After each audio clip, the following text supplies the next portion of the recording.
یہ اللہ کا فضل ہے، ہم نے درخواست نہیں دی تھی، اللہ نے انتخاب کیا ہمارا۔ وہ اگر چاہتا تو ہمیں کتا بنا دیتا، ہم کیا کر سکتے تھے؟ کوئی اور جانور بناتا، ہم کیا کر سکتے تھے؟ پھر اللہ تبارک و تعالیٰ نے انسان بنانے کے ساتھ صحیح سالم انسان بنایا۔ یہ بھی تو ممکن تھا کہ ہم پیدا ہوتے نابینا، آنکھیں نہ ہوتی، سارا جہان ہمارے لیے تاریک، اوروں کے لیے رات تاریک ہوتی، ہمارے لیے دن بھی تاریک ہوتا، رات و دن یکساں ہو جاتا۔ نابینا لوگوں سے پوچھیں ان کو کتنی حسرتیں ہوتی ہیں کہ وہ اپنے ان ماں باپ کو بھی نہیں دیکھ سکتے جنہوں نے ان کو دنیا میں وجود دیا ہے، اپنی اولاد کو نہیں دیکھ سکتے، جگہ جگہ ٹھوکر کھاتے ہیں، گرتے ہیں، کہیں نالی میں پیر جاتا ہے، دوسروں کے محتاج ہوتے ہیں۔ اللہ تبارک و تعالیٰ نے ہر اعتبار سے ہمیں صحیح سالم رکھا۔ اللہ چاہتا انسان تو بنتے، لیکن مجنون اور دیوانے اور پاگل ہوتے، تو پھر انسانیت سے گری ہوئی حرکتیں ہم سے صادر ہوتی۔ تو اللہ تبارک و تعالیٰ نے اپنا خصوصی فضل ہمارے ساتھ کیا ہے کہ انسان بنایا اور کامل انسان بنایا۔ اور پھر اللہ تبارک و تعالیٰ نے ایمان کی بیش بہا دولت سے سرفراز کیا۔ انسان ہوتے لیکن عیسائی ہوتے، انسان ہوتے یہودی ہوتے، انسان ہوتے لیکن ہم کسی اور دھرم بدھسٹ وغیرہ کے ماننے والے ہوتے تو بھی ہمارے لیے ناکامی تھی۔ اللہ نے کرم فرمایا کہ ہمیں انسان بنایا، ایمان عطا کیا، اور پھر جناب رسول اللہ صلی اللہ علیہ وسلم کی امت میں پیدا کرنے کا ہمیں شرف عطا فرمایا۔ کسی اور امت میں ہوتے، اس دور کے اندر ظاہر ہے کہ ہمیں ہدایت نہیں مل سکتی تھی۔ ہدایت صرف اور صرف نتھی ہے جناب رسول اللہ صلی اللہ علیہ وسلم کے دین کے ساتھ۔ باقی تمام ادیان باطلہ گمراہی کا مرکز ہے، ہدایت کا مرکز صرف اور صرف دین اسلام ہے۔ تو اللہ تعالیٰ نے اتنے سارے ہمارے ساتھ احسان کیے ہیں، ہمارے اوپر ذمہ داری بنتی ہے ان احسانات کو چکانا۔ یہ جو احسان ہوئے ہیں ہم اس کا شکر ادا کریں۔ شکر کیسے ادا کیا جائے گا؟ کہ اللہ تبارک و تعالیٰ نے جو ہمیں دین دیا ہے، اس دین کو اپنی مکمل زندگی میں لا کر کے شکر ادا کریں۔ اس لیے کہ شکر کہتے کس کو ہیں؟ جس نے نعمت دی ہے اس نعمت کو اس کی مرضی کے مطابق استعمال کرنا، اور ناشکری ہے دینے والے کی دی ہوئی نعمت کو اس کی مرضی کے خلاف استعمال کرنا۔ اب اللہ تبارک و تعالیٰ نے ساری نعمتیں ہمیں دی ہیں۔ مثال کے طور پر جسم میں اللہ نے آنکھ کی نعمت دی ہے، اس آنکھ کی نعمت کی قدردانی یہ ہے کہ ہم اس سے قرآن پڑھیں۔ آنکھ کی نعمت کی قدردانی یہ ہے کہ ہم اپنے والدین کو محبت کی نگاہ سے دیکھیں۔ آنکھ کی نعمت کی قدردانی یہ ہے اللہ کی قدرت کے مظاہر کا مشاہدہ کر کے اللہ کی عظمت کو اپنے دل کے اندر بٹھائیں۔ یہ آنکھ کی نعمت کی قدردانی ہے۔ کعبۃ اللہ کو دیکھیں، کتاب اللہ کو دیکھیں۔ اور آنکھ کی نعمت کی ناقدری یہ ہے کہ ہم اس آنکھ کی نعمت کا غلط استعمال کریں، اور غلط استعمال آپ کو معلوم ہے، آج کل آنکھ کے غلط استعمال کی وجہ سے بہت سے گناہ وجود میں آ رہے ہیں، بہت سے گناہ۔ موبائل کی اسکرین پر آنکھ کا غلط استعمال انسانوں کو تباہ کر رہا ہے، یا راہ چلتے ہوئے آنکھ کا غلط استعمال ہمیں تباہ کر رہا ہے۔ اللہ تعالیٰ نے عظیم نعمت آنکھ کی دی ہے، اب کتنی نظر بازی ہوتی ہے ہر ایک کو پتہ ہے، ان آنکھوں کے ذریعے سے کتنی نظر بازی ہوتی ہے۔ جناب رسول اللہ صلی اللہ علیہ وسلم نے اسی لیے فرمایا ہے، النظر سہم من سہام ابلیس مسموم من ترکہ مخافتی ابدلت ایمانا یجد حلاوتہ فی قلبی، کہ نظر شیطان کے زہر آلود تیروں میں سے ایک تیر ہے، جو اس کو اللہ کے خوف کی وجہ سے چھوڑ دیتا ہے، بد نظری نہیں کرتا مرد ہو یا عورت، تو اللہ ایمان کی حلاوت اس کے دل میں پیدا کرتا ہے جسے وہ خود محسوس کرتا ہے۔ آج اس آنکھ کے غلط استعمال کی وجہ سے کیا کچھ کارستانیاں ہو رہی ہیں۔ ہماری مسلمان بچیاں جن کو مسلمان ماؤں نے دودھ پلایا، مسلمان باپ نے جن کو کلمہ پڑھایا، اور مسلمان بھائی بہنوں کے ساتھ ایک آنگن میں کھیلی، آج وہ برادران وطن کے ساتھ ہندوؤں کے ساتھ جا رہی ہیں۔ اور یہ ایک دو قصہ نہیں ہے، ایک دو نہیں محترم خواتین، اب یہ سینکڑوں سے متجاوز ہو کر ہزاروں میں ہیں۔ یہ آنکھ کا کھیل ہے جو یہاں تک لے گیا۔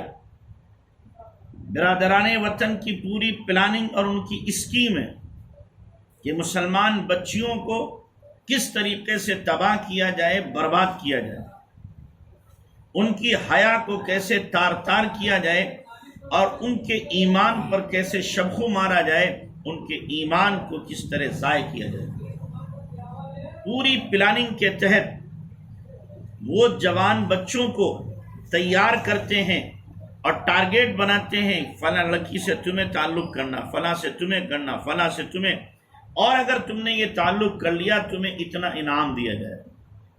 باقاعدہ انعام مقرر ہیں۔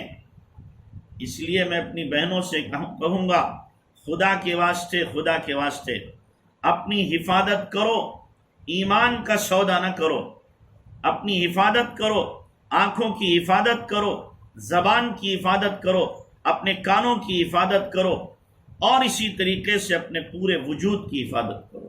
اللہ نے ایمان دیا ہے، اس سے بڑی دولت دنیا میں کوئی نہیں ہو سکتی، اس سے بڑی نعمت کوئی نہیں ہو سکتی، بلکہ دنیا میں کیا آخرت میں بھی اس سے بڑی نعمت کوئی نہیں ہے اللہ کے دیدار کے سوا۔ جنت بھی اگر مل رہی ہے تو ایمان کی وجہ سے، ایمان اتنی بڑی نعمت ہے، ہمیں ابھی اندازہ نہیں ہے، اس کا احساس نہیں ہے کہ کتنی بڑی نعمت اللہ نے دی ہے۔ جب یہ آنکھ بند ہوگی اور قبر کے گڑھے میں آپ پہنچیں گی، اس وقت پتہ چلے گا، اس وقت محسوس ہوگا کہ کتنی بڑی نعمت تھی اور ہم نے کیسی ناقدری کی ہے اس نعمت کی۔ ہم نے اپنے ایمان کو سنبھالا نہیں، ایمان کو بچایا نہیں، جس کی وجہ سے آج قبر کے اندر پکڑ ہوئی ہے۔ تو میری ماں بہنوں، اللہ کے لیے اپنی بھی حفاظت کرو، اپنی بچیوں کی حفاظت کرو، اور جو آپ کی ساتھ کی بچیاں ہیں ان کی بھی حفاظت کرو۔ کوئی ہماری مسلمان بچی ایسی نہ ہو کہ اس کا تعلق کسی سے ہو، نہ مسلمان لڑکے سے نہ غیر مسلم لڑکے سے، کسی سے تعلق نہیں۔ میری بہنوں، اگر تمہیں تعلق کرنا ہے اللہ کے لیے، اللہ سے تعلق کرو، اللہ سے محبت کرو، اپنے تعلق کو اللہ سے بڑھاؤ۔ قسم خدا پاک کی، اللہ کے اس تعلق کے اندر جو لذت ہے، جو مزہ ہے، جو سرور ہے، جو کیف ہے، وہ دنیا کی کسی چیز میں نہیں ہے، کسی چیز میں نہیں ہے۔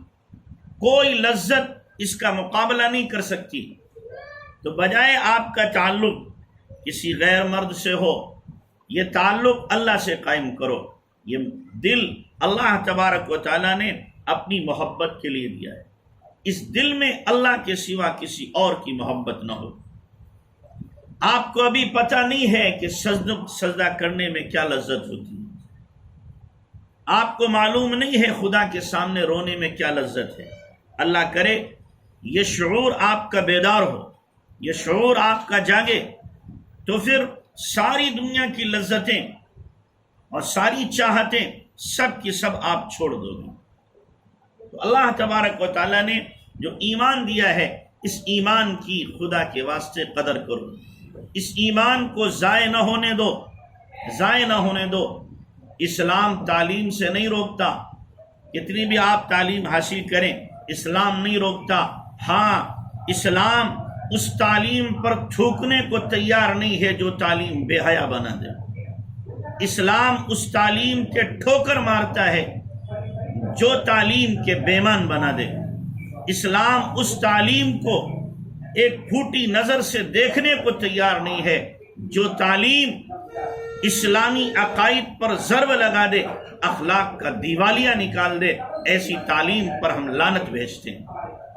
تعلیم تو اخلاق کے لیے ہوتی ہے، تعلیم تو انسان بنانے کے لیے ہوتی ہے، تعلیم تو حیا سکھانے کے لیے ہوتی ہے، تعلیم تو انسانیت نوازی کے لیے ہوتی ہے، تعلیم ہمدردی کے لیے ہوتی ہے، تعلیم بے حیائی پھیلانے کے لیے، تعلیم اخلاق کا دیوالیہ نکالنے کے لیے نہیں ہوا کرتی۔ اس لیے اگر تعلیم کے ذریعے سے آپ کا کردار مضبوط ہو رہا ہے، آپ کا کریکٹر مضبوط ہو رہا ہے، تعلیم کے ذریعے سے آپ اخلاق کی بلندیوں پر پہنچ رہی ہیں، تعلیم کے ذریعے سے آپ کے ایمان میں پختگی آ رہی ہے، تعلیم کے ذریعے سے آپ کے علم حقیقی کے اندر اضافہ ہو رہا ہے، ہم کہیں گے پھر مبارک ہے آپ کو آپ کا علم، 100 بار مبارک ہو آپ کا علم۔ اور اگر اس کے اپوزٹ ہے، اس کا برعکس ہے، تو ہم کہیں گے خدا کے واسطے ایسی تعلیم کو پھاڑ میں جھونک دو، ہمیں یہ تعلیم نہیں چاہیے جو ہمارے ایمان کو خراب کرے، ہمارے عقائد کو خراب کرے، ہمارے اخلاق کو خراب کرے۔ ایسی تعلیم کی ضرورت نہیں۔ اس لیے محترم خواتین، آپ اپنا محاسبہ خود کرو، اپنا جائزہ خود لو۔ ایسا نہیں ہے کہ جو بچیاں اسکول میں پڑھتی ہیں وہ سب بے حیا بن جاتی ہیں، ایسا نہیں ہے۔ اسکول میں پڑھنے والی بچیاں ایسی بھی ہیں جن کی تہجد ناغہ نہیں ہوتی، اسکول میں پڑھنے والی بچیاں ایسی بھی ہیں جن کا کوئی ناخن نہیں دیکھ سکتا، اسکول میں پڑھنے والی بچیاں ایسی بھی ہیں جو روزانہ تلاوت کا معمول پورا کرتی ہیں، ذکر کا معمول پورا کرتی ہیں، ایسی بچیاں بھی ہیں۔ انہوں نے ٹھان لیا، انہوں نے طے کر لیا کہ ہمیں اللہ کی بغاوت نہیں کرنا ہے، اللہ کی نافرمانی نہیں کرنا ہے، اللہ کو ناراض نہیں کرنا ہے، ہمیں جناب رسول اللہ صلی اللہ علیہ وسلم کی سنتوں پر عمل کرنا ہے۔ تو اللہ تبارک تعالیٰ نے ان کے لیے راستے آسان کر دیے، دین پر چلنا ان کے لیے آسان ہو گیا۔ تو اس لیے محترم خواتین، خدا کے واسطے اس دنیا کی رنگ رلیوں میں، دنیا کی رونقوں میں، دنیا کی بہاروں میں آ کر کے اپنے ایمان کا سودا مت کرنا، اپنے اخلاق کا سودا مت کرنا، اپنے آپ کو تباہ نہ کر لینا۔ یہ چند دن کی زندگی ہے، 4 دن کی چاندنی، پھر اندھیری رات ہے، پھر اندھیری رات ہے۔ اس لیے اس چکا چوند میں اپنے آپ کو مت پھنسانا۔ آپ مت سوچنا کہ دنیا رنگ رلیاں منا رہی ہے، دنیا عیش کر رہی ہے، ہمیں بھی عیش کرنا ہے۔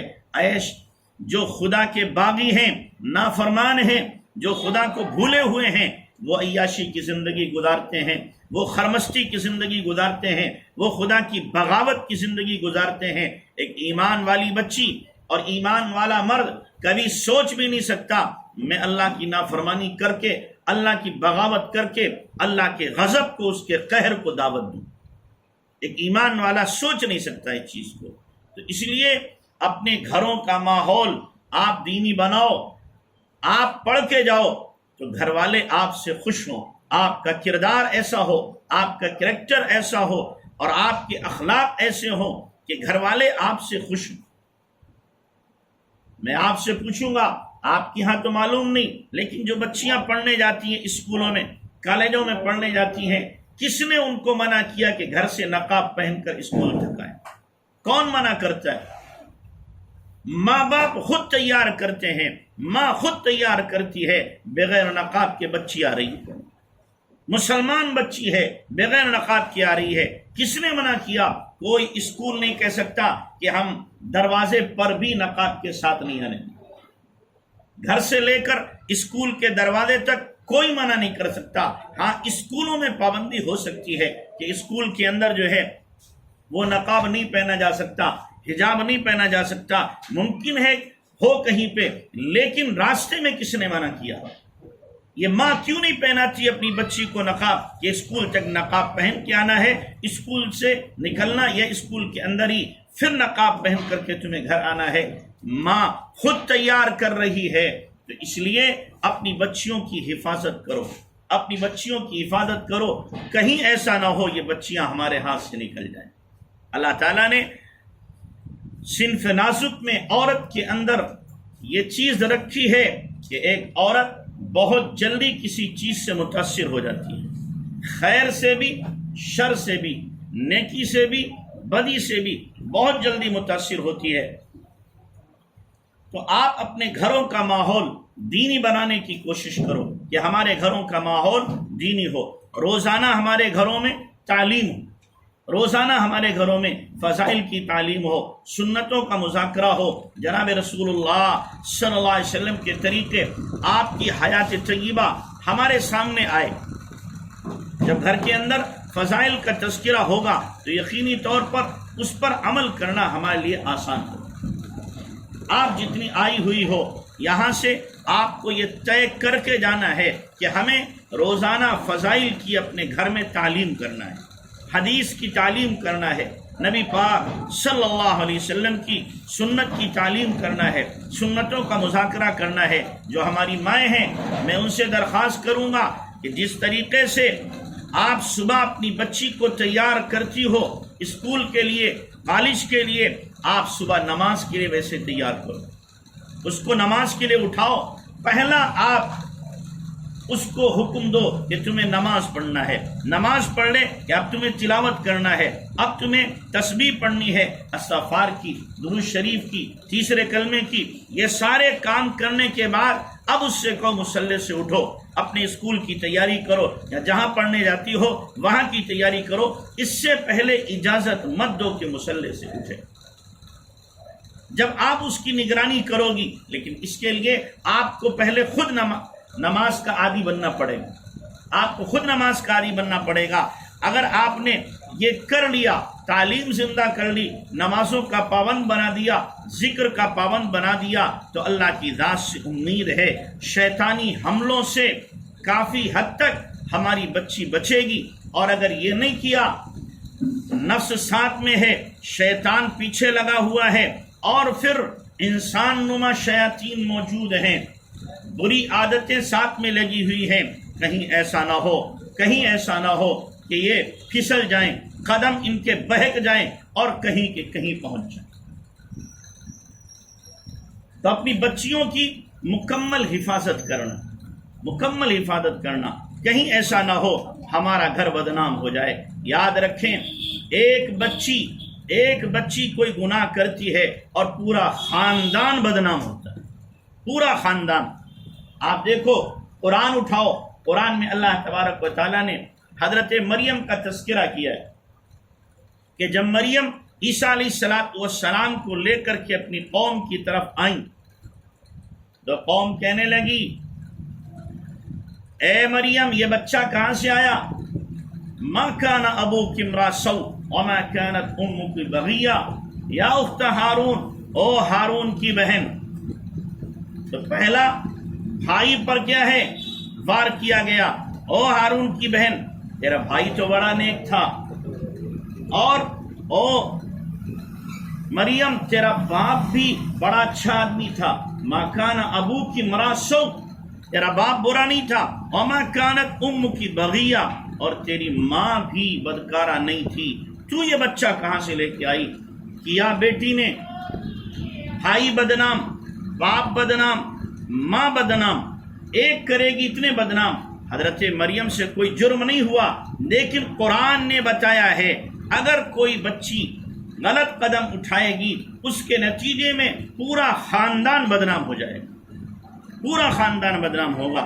اس لیے اپنی بچیوں کی حفاظت کرنا ہے، ان کو حیا کا درس دینا ہے، حیا کا درس دینا ہے۔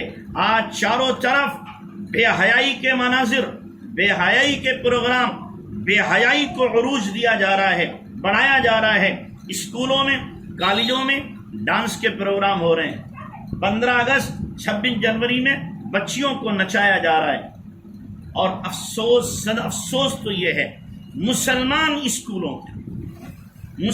اسکولوں کے اندر بچیوں کو نچایا جا رہا ہے۔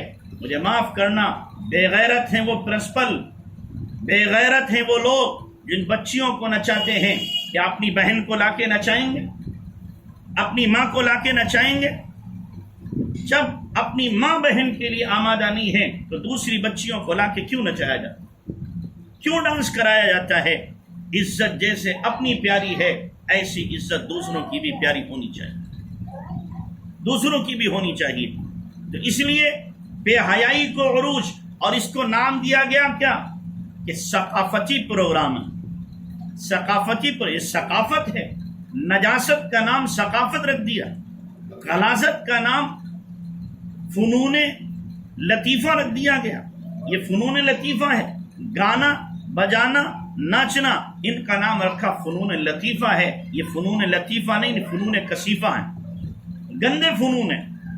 اس لیے میں اپنی بہنوں سے کہوں گا خدا کے لیے ان فنوں کو سیکھنے کی ضرورت نہیں ہے، ناچنے کی، گانے کی اور اسی طریقے سے دیگر چیزوں کے سیکھنے کی ضرورت نہیں ہے۔ آپ علم سیکھو، یہ علم نہیں ہے، یہ ظلم ہے، یہ علم نہیں ہے، یہ جہالت ہے۔ اس لیے کہ ہمارے نبی دنیا میں کیوں آئے؟ پیارے نبی صلی اللہ علیہ وسلم نے فرمایا مجھے اللہ نے بھیجا اس لیے ہے تاکہ گانے بجانے اور موسیقی کے آلات کو توڑ کر کے ختم کر دوں، مجھے اللہ نے اس لیے بھیجا ہے۔ آج ایک مسلمان بچی، مسلمان بچہ، مسلمان ماں اس کو فروغ دے اور اس کو فیشن سمجھے تو لعنت ہو ایسی فیشن کے اوپر۔ محترم خواتین، فیشن کے پیچھے وہ لوگ چلا کرتے ہیں، وہ عورتیں چلا کرتی ہیں جن کے لیے کوئی آئیڈیل نہ ہو، جن کے لیے کوئی نمونہ نہ ہو۔ ہمارے پاس نمونہ موجود ہے، ہمارے پاس آئیڈیل موجود ہے۔ ہمارے سامنے جناب رسول اللہ صلی اللہ علیہ وسلم کی زندگی، ہمارے سامنے اماں خدیجہ کی زندگی، ہمارے سامنے حضرت فاطمہ کی زندگی، ہمارے سامنے حضرت عائشہ کی زندگی، ہمارے سامنے اسماء رقیہ ام کلثوم کی زندگی، صفیہ کی زندگی اور دیگر ازواج مطہرات کی زندگیاں ہمارے سامنے موجود ہیں۔ جب ان کی زندگیاں موجود ہیں، یہ ہمارا آئیڈیل ہے، یہ آپ کے لیے آئیڈیل ہے، یہ آپ کے لیے نمونہ ہے۔ ان کی زندگیوں کو پڑھو، ان کی سیرت کو پڑھو، پتہ چلے گا ان کی سیرت کیا تھی، ان کا کردار کیا تھا، ان کا کریکٹر کیا تھا، ان کے اخلاق کیا تھے، ان میں حیا کیسی تھی، غیرت کیسی تھی، تب پتہ چلے گا۔ یہ اصل ہمارا نمونہ ہے، یہ اصل ہمارا آئیڈیل ہے۔ تو محترم خواتین، ان کی زندگیوں کو پڑھنے کی کوشش کرو۔ آج کل کی جو ماڈل بننے والی عورتیں ہیں وہ آپ کا نمونہ نہیں ہیں، وہ آپ کے لیے آئیڈیل نہیں ہے۔ جن کو اپنے سر کا آنچل محفوظ کرنا نہ آتا ہو، سر چھپانے کا سلیقہ جن کو نہ ہو، کیا وہ آپ کو عزت دے سکتی ہیں؟ کیا وہ ہمارے لیے نمونہ اور ماڈل بن سکتی ہیں؟ جو دنیا کی سب سے بدترین قسم کی عورتیں ہوں وہ ہمارا ماڈل بنیں گی، ہم ان کا فیشن اختیار کریں گے۔ ہمیں کسی فیشن کی ضرورت نہیں ہے، ہمارے پاس سب سے خوبصورت زندگی گزارنے کا طریقہ جناب رسول اللہ صلی اللہ علیہ وسلم کا دین موجود ہے۔ ہمیں کہیں جانے کی ضرورت نہیں ہے. جائیں وہ لوگ جو یتیم ہوں، دین کے اعتبار سے، علم کے اعتبار سے، فیشن کے اعتبار سے، سلیقے اور طریقے کے اعتبار سے جو یتیم ہوں، وہ دوسروں کا رخ کریں. ہمارے پاس تو موجود ہے اللہ کے نبی جناب رسول اللہ صلی اللہ علیہ وسلم کی خوبصورت زندگی، اسوہ حسنہ اور آپ کی سیرت. اس کو اپناؤ، اس کو اپنی زندگی میں لانے کی کوشش کرو. تو جنہوں نے صحابیات کی زندگی کو دیکھا، تابعیات کی زندگی کو دیکھا، انہوں نے حقیقت میں اپنی زندگی کو بنایا، سرخ روئی کی زندگی حاصل کی. میں خاص طور سے اپنی ماؤں سے کہوں گا جو یہاں پر مائیں موجود ہیں، ان سے عرض کروں گا کہ اپنے گھروں کا ماحول دینی بنانے کی کوشش کرو. اپنے گھروں کا ماحول دینی بناؤ، اپنے بچوں کو دینی درس دو، دینی سبق دو. اللہ کے نبی جناب رسول اللہ صلی اللہ علیہ وسلم نے فرمایا، اپنی ادبوا اولادکم، اپنی اولاد کو ادب سکھاؤ، اور اللہ کی محبت اور نبی کی محبت اپنی اولاد کے دل میں ڈالو. ہمیں چاہیے کہ ہم اپنی اولاد کے سامنے اللہ کے نبی جناب رسول اللہ صلی اللہ علیہ وسلم کی زندگی کو کھول کر کے رکھیں کہ آپ کی زندگی یہ تھی، آپ کی سیرت یہ تھی، اور اس انداز سے ان کے سامنے رکھیں کہ بچہ ہمارا اللہ کے نبی صلی اللہ علیہ وسلم کی زندگی سے واقف ہو اور آپ کی زندگی کو آئیڈیل بنانے کے لیے بخوشی تیار ہو کہ ہم آپ کی زندگی کو آئیڈیل بنائیں گے. آپ دیکھو ہمارے حضرت نے ایک واقعہ لکھا ہے بڑا عجیب ہے عبرت کے لیے کہ ایک اسکول میں ایک مرتبہ پروگرام ہوا اور اس پروگرام میں بچوں کو تیار کیا گیا، اور جو پروگرام میں بڑی ہستی شریک ہونے آئی، جو تعلیم کے وزیر تھے وہ بھی آئے، وزیر تعلیم. پروگرام چلتا رہا. ایک بچہ آیا، اس کو نعت پڑھنا تھی. بچے نے آ کے نعت پڑھی. نعت کیا پڑھی؟ اس نے کہا، وہ نبیوں میں رحمت لقب پانے والے، وہ نبیوں میں رحمت لقب پانے والے، مرادیں غریبوں کی بر لانے والے، وہ اپنے پرائے کے کام آنے والے. پوری نظم ہے، یہ پوری پڑھی. بچہ پڑھ کے ہٹا. سب سے آخر میں جو وزیر تعلیم تھے وہ آئے اور انہوں نے آ کر کے تبصرہ اور تجزیہ پیش کیا کہ بچوں کو پڑھایا تو جاتا ہے لیکن اس پر غور نہیں کیا جاتا کہ بچے کیا غلطی کر رہے ہیں اور کہاں ان سے کمی کوتاہی ہو رہی ہے. اور پھر کہا دیکھو ایک بچے نے نظم پڑھی، وہ نبیوں میں رحمت لقب پانے والے، حالانکہ یہ غلط ہے. وہ نبیوں میں رحمت لقب پانے والا، مرادے غریبوں کی بر لانے والا، وہ اپنے پرائے کا کام آنے والا. والا تھا، بچے نے والے بھی پڑھا ہے، استاد نے توجہ نہیں دی جس کی وجہ سے غلطی ہوئی. اب جو استاد پڑھانے والے تھے ان کی تو انسلٹ ہو گئی. انہوں نے خفت محسوس کی اور یقینی طور پر وہ اندر بہت کڑ رہے ہوں گے کہ ایسا کیوں ہوا. پروگرام ختم ہو گیا، پھر تعلیم شروع ہوئی. وہی استاذ پھر کلاس میں ایک دن آئے اور آ کر کے بچوں کو مخاطب کر کے کہا، بتاؤ ہمارے نبی کا نام کیا ہے. اور اسی بچے کو کھڑا کیا جس بچے نے پڑھا تھا، یہ بتاؤ ہمارے نبی کا نام کیا ہے. بچہ خاموش. پھر پوچھا، بتاؤ بھائی نبی کا نام کیا ہے. خاموش. کا تمہیں معلوم ہے کہ ہاں معلوم ہے. پھر بتاؤ کیا نام ہے. بتاتے ہی.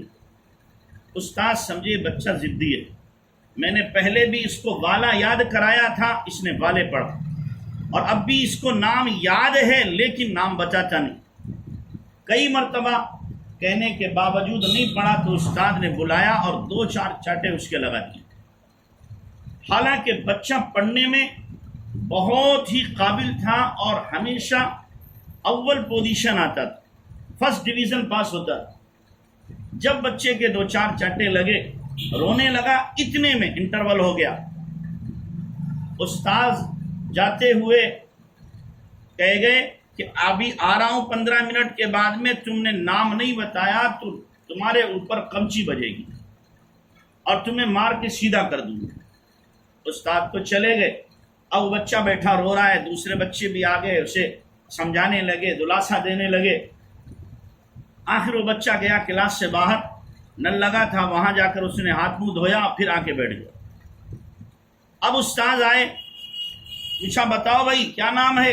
فوراً بچہ کھڑا ہوا، حضرت محمد صلی اللہ علیہ وسلم۔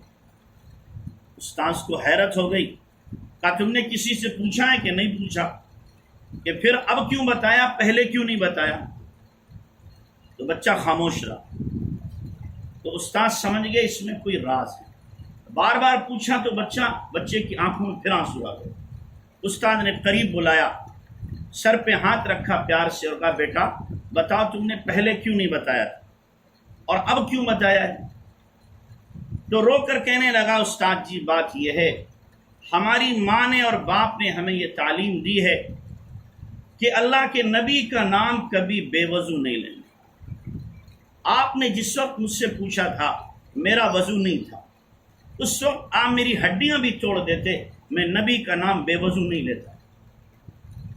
انٹرول ہوا، میں گیا باہر وضو کر کے آیا، میں نے وضو کر لیا، اب میں نے آپ کو نام بتا دیا۔ استاذ کے بھی آنسو آ گئے کہ ایک بچہ، اس کے دل و دماغ میں اپنے نبی کا احترام اور عظمت کتنی ہے۔ پھر استاد جی نے پوچھا اچھا فلاں دن میں نے تمہیں وہ نظم پڑھنے کو کہا تھا اور تم نے بجائے والا کے والے کیوں پڑھا تھا جس میں ہماری پکڑ ہوئی، تبصرے کیے گئے؟ تو بچے نے کہا استاد جی ہمارے ابا نے ہمیں تعلیم دی تھی کہ نبی کا نام ادب سے لینا، آپ نے یاد کرایا تھا وہ نبیوں میں رحمت لقب پانے والا میں مجھے بے ادبی لگ رہی تھی، اس لیے میں نے اس کو والے کر دیا تھا، اس لیے میں نے اسے والے کیا تھا۔ ایک ماں یہ بھی ہے، ایک باپ یہ بھی ہے، سلام ہو ایسے ماں باپ کے، سلام ہو کہ انہوں نے اپنے بچے کی ایسی تربیت کی ہے، ایسے اللہ کے نبی صلی اللہ علیہ وسلم کی محبت کو بچے کے دل میں پیوست کیا ہے، اللہ کی محبت کو بڑھایا ہے۔ آج اس چیز کی ضرورت ہے، جب بچے کے دل میں اللہ کے نبی صلی اللہ علیہ وسلم کی محبت ہوگی تو نبی کا دامن وہ کبھی چھوڑ نہیں سکتا، نبی کو چھوڑ کے کسی اور مذہب کی طرف وہ بچی جا نہیں سکتی۔ آپ دیکھو معوذ اور معاذ دو بچے ہیں، عبد الرحمن بن عوف رضی اللہ تعالی عنہ کہتے ہیں غزوہ بدر کے موقع پر ایک بچہ دائیں طرف ایک بچہ بائیں طرف، دونوں کھڑے ہوئے تھے، صفیں کفار کی لگ رہی ہیں، اتنے میں ایک بچے نے پوچھا چچا جان ابو جہل کون ہے؟ بیٹا کیا کرو گے؟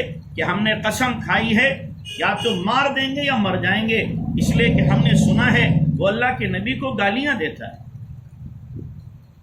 اس کی بات پوری ہی تو دوسرے بچے نے کہا چچا جان ابو جہل کہاں ہے؟ کیا کرو گے بیٹا؟ کہ ہم نے قسم کھائی ہے، ہماری اماں کہتی ہیں وہ اللہ کے نبی کو گالیاں دیتا ہے، تو ہم نے قسم کھائی یا تو ماریں گے یا مر جائیں گے، ہم دنیا میں زندہ رہیں اور نبی کو گالیاں دی جائیں یہ ہمیں برداشت نہیں ہے۔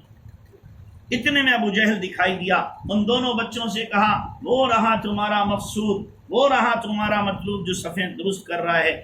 یہ دونوں بچے بانس کی طرح لپکے بھاگے ہوئے جا رہے ہیں، چھوٹے ہیں، ابو جہل گھوڑے پر ہے، تلوار سے وار کریں تو پہنچیں گے نہیں، بیچ میں ہی آپس میں سیٹنگ انہوں نے کر لی کہ ایک گھوڑے کے پیر پر تلوار مارے گا، دوسرا ابو جہل پہ مارے گا۔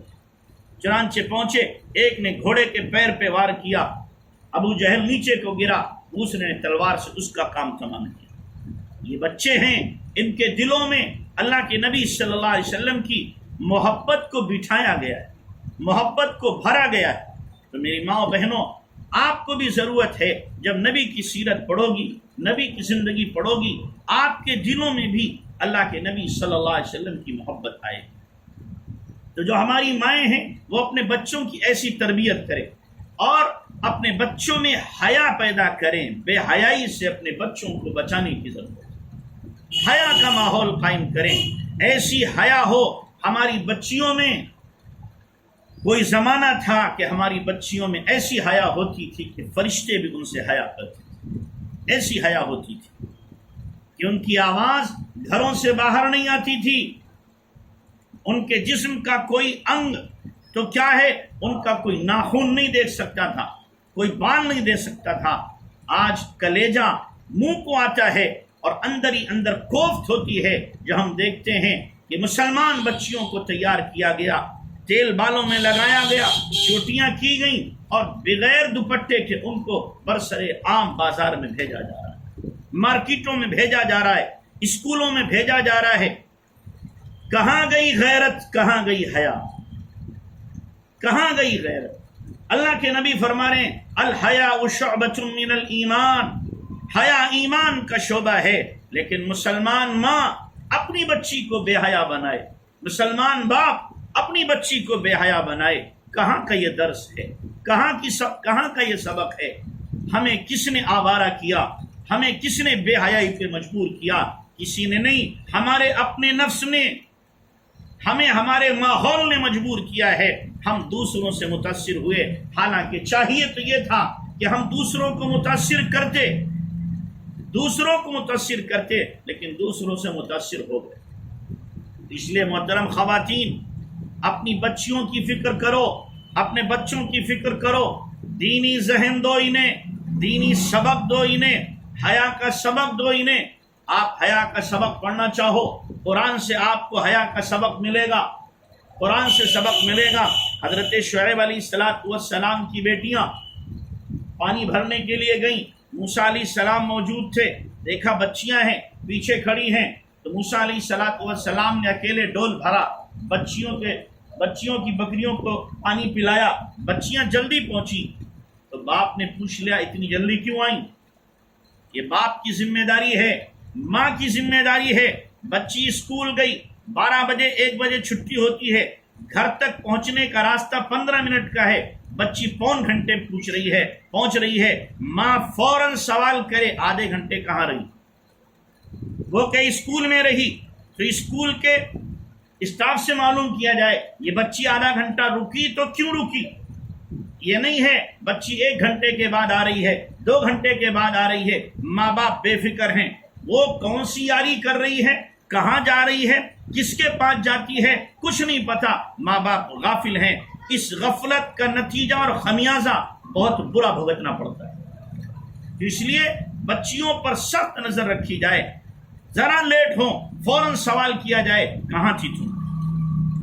جانے میں بھی جب بچی پہنچے تو باقاعدہ اسکول کے اسٹاف سے پوچھا جائے ہماری بچی بتاؤ کتنے دن پڑھنے آئی، مہینے میں کتنے دن غیر حاضر رہی اور کب یہ پہنچتی ہے، تاکہ بچی کے کان کھڑے رہیں کہ ابا جی بہت سخت ہے، یہاں پر سخت ہونا پڑے گا، یہاں کی نرمی ہمیں رسوا کر دے گی، یہاں کی نرمی ہمیں ذلیل کر دے گی۔ تو اپنی بچیوں کو اسکول بھیجنا ہے تو کڑی نظر کے ساتھ میں، سخت نظر کے ساتھ میں اور پردے کے اہتمام کے ساتھ۔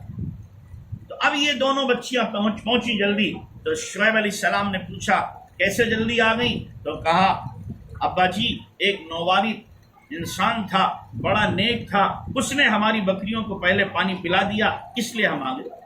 تو شعیب علیہ السلام نے کہا بھائی جب اس نے احسان کیا ہے تو ہمیں بھی احسان کرنا چاہیے، جاؤ بلا کے لاؤ۔ اب قرآن نے جو نقشہ اس وقت کھینچا ہے اس بچی کے چلنے کا، وہ عجیب و غریب ہے۔ قرآن کہہ رہا ہے وہ بچی چل رہی کیسے؟ تمشی علی استحیاء، وہ بچی حیا پر چل رہی ہے۔ کیا مطلب؟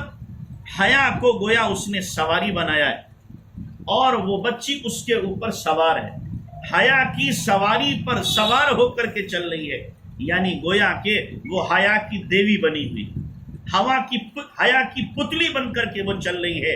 اس کی ایک ایک ادا سے، ایک ایک قدم سے، اس کی نظروں کی حیا سے، اس کی چال کی حیا سے پتہ چل رہا ہے یہ کوئی حیا کی پتلی جا رہی ہے، حیا کی دیوی جا رہی ہے۔ بے حیائی کا کوئی شائبہ اس کی نقل و حرکت سے نہیں پتہ چلتا۔ اور جب موسیٰ علیہ السلام کو لے کے وہ بچی چلی تو موسیٰ علیہ السلام بھی حیا والے، نبی حیا والا ہوتا ہے۔ موسیٰ علیہ السلام نے کہا بیٹی تم پیچھے چلو میں آگے چلتا ہوں، موڑ مجھے پتہ نہیں، جہاں پر مڑنا ہو اس طرف تم ڈھیلا پتھر پھینک دینا، میں ادھر کو مڑ جاؤں گا۔ زبان سے نہیں کہنا، زبان سے کہو گی میں آواز سنوں گا، غیر محرم عورت کی آواز کو بلا ضرورت سننا بھی جائز نہیں، سننا بھی بلا ضرورت جائز نہیں۔ تو اس لیے موسیٰ علیہ السلام اس طور پر پہنچے، یہ قرآن نے نقشہ کھینچا ہے، قرآن نے ہمیں سبق دیا ہے، قرآن ہمارے لیے اعلان کر رہا ہے قُل لِّلْمُؤْمِنَاتِ یغضضن من ابصارہن ویحفظن فروجہن، ایمان والی عورتوں سے کہہ دو کہ اپنی نگاہوں کو نیچا رکھیں اور اپنی عزت کی حفاظت کریں۔ یہ قرآن نے ہمیں حکم دیا ہے، قرآن نے ہمیں حکم دیا ہے یا ایھا النبی قل لازواجک وبناتک ونساء المؤمنین یدنین علیہن من جلابیبہن، اے نبی کی بیویوں، بیٹیوں اور مسلمان عورتوں، نبی جی ان سے کہہ دو یہ پردے کے ساتھ رہا کریں، پردے کے ساتھ رہا کریں۔ جو قرآن نے ہمیں یہ سبق دیا ہے، اور پھر جناب رسول اللہ صلی اللہ علیہ وسلم کی زندگی سے سبق ملتا ہے۔ آپ اندازہ کرو، ازواج مطہرات سے زیادہ پاکیزہ اور ان سے زیادہ حیا والی کوئی عورت دنیا میں پیدا نہیں ہو سکتی۔ ازواج مطہرات ہیں، قرآن کہہ رہا ہے ازواج مطہرات سے وَقَرْنَ فِي بُيُوتِكُنَّ وَلَا تَبَرَّجْنَ تَبَرُّجَ الْجَاهِلِيَّةِ الْأُولَىٰ، کہ تم اپنے گھر میں ٹک کر کے بیٹھی رہو، زمانے جاہلیت کی طرح آوارہ مت پھرو جیسے وہ بے لباس پھرا کرتی۔ ظاہر نبی علیہ السلام کی بیویوں اور ہماری ماؤں سے یہ توقع ہی نہیں کی جا سکتی ہے کسی درجے میں کہ ان کا لباس غیر شرعی ہوگا۔ دراصل یہ سبق دینا ہے امت کی مستورات کو، امت کی ماں بہنوں کو، کہ تمہیں اپنے گھر میں رہنا ہے، گھر میں ٹک کر کے بیٹھنا ہے، اور بے حیائی کا لباس تمہیں نہیں پہننا ہے، بے حیائی کا لباس تمہیں نہیں پہننا۔ نبی کی بیویوں کے واسطے سے پوری امت کی ماں بہنوں کو یہ درس دیا گیا۔ اور پھر اللہ کے نبی صلی اللہ علیہ وسلم کے اپنے عمل سے کیا پتہ چلا کہ آپ علیہ السلام ایک مرتبہ گھر میں تشریف لائے تو دیکھا کہ آپ علیہ السلام کی دو زوجات محترمہ، دو ہماری مائیں بہنیں عبداللہ ابن ام مکتوم سے باتیں کر رہی ہیں، وہ نابینا صحابی ہیں۔ اللہ کے نبی نے فرمایا ارے تم پردہ نہیں کرتی؟ اللہ کے نبی نابینا ہے، ہمیں دیکھتے نہیں، ان سے پردہ کرنے کی کیا ضرورت ہے؟ عام طور پر ہماری ماں و بہنوں کی ذہنیت یہ ہے کہ مرد کا عورت کو دیکھنا حرام ہے، عورت جتنے چاہے مردوں کو دیکھ لو۔ یاد رکھیں، جس طریقے سے مرد کا عورت کو بے حجاب دیکھنا حرام ہے، عورت کا بھی کسی مرد کو دیکھنا حرام ہے، دونوں میں حرمت برابر ہے۔ تو اللہ کے نبی نے فرمایا تم کیوں نہیں پردہ کرتی؟ تو ماں جی نے فرمایا یہ تو نابینا ہیں۔ آپ نے کیا فرمایا؟ افعمیا انتما، تم دونوں بھی اندھی ہو گئی ہو کیا؟ تم دونوں تو انہیں دیکھ رہی ہو، جیسے ان کا تمہیں دیکھنا حرام ہے تمہارا ان کو دیکھنا بھی حرام، حرمت دونوں طرف سے۔ تو اس لیے یہ نہ سمجھیں ہماری بہنیں کہ ہم جہاں چاہیں دیدہ بازی کریں، کوئی مسئلہ نہیں ہے۔ جس طریقے سے مردوں کے لیے نظر بازی حرام ہے، عورتوں کے لیے بھی دیدہ بازی حرام ہے، دونوں حرام ہیں۔ اس سے اپنے آپ کو کیا کرنا ہے؟ بچانا ہے۔ اب سوال ہوتا ہے ہم گھر میں رہیں تو کریں کیا؟ گھر میں رہ کر کیا کریں؟ قرآن نے بتایا، قرآن نے ہمیں سبق دیا۔ کیا سبق دیا؟ وَقَرْنَ فِي بُيُوتِكُنَّ وَلَا تَبَرَّجْنَ تَبَرُّجَ الْجَاهِلِيَّةِ الْأُولَىٰ وَأَقِمْنَ الصَّلَاةَ، کہ گھروں میں رہو تو نماز قائم کرو۔ گھروں میں کیا کرنا ہے؟ نماز پڑھنا ہے۔ 5 ٹائم کی نماز تو ہے ہی، اللہ موقع دے، ہمت دے، حوصلہ دے، جذبہ دے تو نوافل بھی پڑھو، تہجد بھی پڑھو، اشراق بھی پڑھو، چاشت بھی پڑھو، اوابین بھی پڑھو، صلاۃ التوبہ بھی پڑھو، صلاۃ الشکر بھی پڑھو، صلاۃ الحاجہ بھی پڑھو، صلاۃ التسبیح پڑھو، یہ ساری نمازیں پڑھو۔ اگر اللہ حوصلہ دے وقت اجازت دیتا ہے اور ہمت ہے، جذبہ ہے، سجدہ کرنے میں لذت ہے، تو یہ ساری نمازیں پڑھو۔ اقیمنا الصلاۃ، نماز قائم کرو اپنے گھروں کے اندر۔ ہمارے گھر قبرستان نہ بنے، وہاں کوئی عبادت نہیں ہوتی، ذکر نہیں ہوتا۔ ہمارے گھر اعمال سے آباد ہوں، عبادت سے آباد ہوں، تلاوت سے آباد ہوں، ذکر سے آباد ہوں۔ اقیمنا الصلاۃ اور وآتینا الزکاۃ، اور تم راہ خدا میں خرچ کرو، زکوٰۃ دو۔ ہماری مائیں بہنوں کو زیور پہننے کا بڑا شوق ہے، لیکن زکوٰۃ دیتے ہوئے جان نکلتی ہے۔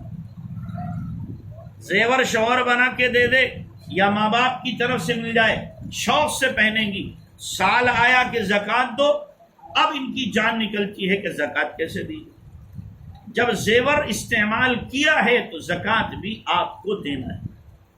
زکوٰۃ بھی آپ، شوہر کے ذمے زکوٰۃ نہیں ہے عورت کے مال کی، عورت کے پاس جو زیور ہے اس پر زکوٰۃ ہے۔ نقد ہے تو نقد میں سے دے، نقد نہیں ہے زیور بیچ کے دے۔ زکوٰۃ عورت کے ذمے ہی ہوگی۔ اقیمنا الصلاۃ وآتینا الزکاۃ، زکوٰۃ دو، راہ خدا میں خرچ کرو۔ خرچ کرنے کا جذبہ اپنے اندر ہونا چاہیے، اور یہ سبق بھی ہمیں ملتا ہے ازواج مطہرات سے۔ انہوں نے کتنا خرچ کیا؟ اما عائشہ رضی اللہ تعالیٰ عنہ کے پاس میں ایک مرتبہ ایک گونی بھر کے، بوری بھر کر کے درہم و دینار آئے۔ ایک ہمارے ساتھی نے حساب لگایا تھا، تقریباً آج کل کے 80 لاکھ روپیہ۔ کتنے؟ 80 لاکھ۔ اب کیا کیا؟ اما عائشہ نے اپنی باندی سے کہا 10 فلاں کو، 20 فلاں کو، 100 فلاں کو، 100 فلاں کو، اعلان کرا دیا۔ آتے گئی دیتی، آتے گئے دیتی گئی، دیتی گئی، یہاں تک کہ مغرب سے پہلے سب بانٹ دیا، کچھ بھی نہ بچا، ایک بھی نہ بچا۔ اور پھر خادمہ سے کہنے لگی بھائی لاؤ روزہ میرا افطار کر لوں۔ خادمہ نے کہا کچھ ہے نہیں افطار کے لیے، آپ نے سارا بانٹا، ایک دیناری روک لیا ہوتا، کہا پہلے بتا دیتی، مجھے تو یاد نہیں رہا۔ اپنا روزہ ہے وہ بھی یاد نہیں رہا، وہ سب کا سب راہ خدا میں صدقہ کر دیا۔ دوسروں کو اتنی دینے والی تھی۔ آج کل کی ماں بہنیں سونے چاندی کی شوقین ہیں، اللہ آپ کے شوق کو مبارک کرے۔ یہ عورتوں کی فطرت میں اللہ نے داخل کیا ہے۔ او من ينشأ فی الحلیہ وهو فی الخصام غیر مبین، قرآن نے کہا ہے کہ جو زیورات میں پلتی ہے، زیور اچھے لگتے ہیں، عورت کی فطرت ہے، لیکن زیور پہنو تو اس کا حق ادا کرو، زکوٰۃ ادا کرو، صدقہ خیرات دو، تو یقیناً زیور آپ کو مبارک ہے۔ ورنہ یہی زیور ہوگا کہ الذین یکنزون الذهب والفضة ولا ينفقونها في سبيل الله فبشرهم بعذاب أليم يوم يحمى عليها في نار جهنم فتكوى بها جباههم وجنوبهم وظهورهم هذا ما كنزتم لأنفسكم فذوقوا ما كنتم تكنزون۔ یہ سونا چاندی جمع کیا، اس کی زکوٰۃ نہیں دی، تو یہی سونا چاندی گرم کر کے جسم کو اس سے داغا جائے، جسم کو داغا جائے گا، اس کو لال کیا جائے گا، جسم پر لگایا جائے گا۔ اللہ حفاظت فرمائے۔ یہی سونا چاندی ہوگا جس کی زکوٰۃ نہیں دی، جس نے حق ادا نہیں کیا، یہ ازدہے کی شکل میں آئے گا اور انسان کے جبڑوں کو پکڑے گا اور جبڑے پکڑ کے چیرے گا اور کہے گا انا کنزک انا مالک، انا کنزک انا مالک، میں تیرا خزانہ، میں تیرا مال، تو نے راہ حق میں خرچ نہیں کیا تھا، آج اس کی سزا بھگت۔ تو گھر میں کیا کام کرنے ہیں؟ اقیمنا الصلاۃ، نماز قائم کرنا، وآتینا الزکاۃ، اور راہ خدا میں کیا کرنا؟ خرچ کرنا۔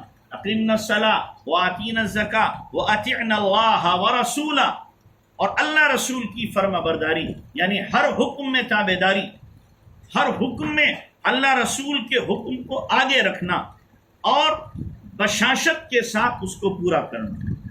اور پھر آگے اللہ تعالیٰ نے فرمایا وَذْكُرْنَ مَا يُتْلَى، اور جو قرآن تمہیں دیا گیا ہے اس قرآن کی گھر کے اندر خوب تلاوت کرو، گھر میں تلاوت کرو اور اللہ کی آیات کو پڑھو، اور ویسے بھی مزید اللہ کا ذکر کرو۔